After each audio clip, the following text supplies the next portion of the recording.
Velikokrat se zgodi, da me kontaktirajo že kakšni podjetniki, da jim pomagam pri njihovi že obstoječi spletni strani ali pa mogoče z kakšnim dodatnim grafičnim oblikovanjem.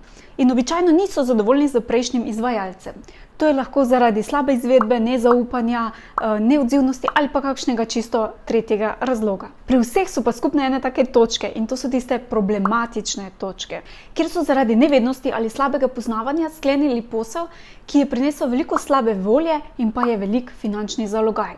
In to brez pravega rezultata. Naprimer, da so ugotovili, da njihova domena sploh ni v njihovi lasti ali da nimajo dostopa do spletne strani. Da ti prihranim te neprijetnosti, sem ti pripravila brezplačen priročnik z 10 najdražjimi napakami pri izbiri dizajnerja ali izvajalca spletnih strani, na katere te nihče ne opozori. In če se na to področje ne spoznaš zelo, sem ti zraven pripravila še vprašanje in odgovore, ki je fajn, da jih dobiš od tega potencialnega izvajalca. Priročnik najdeš na tem naslovu ali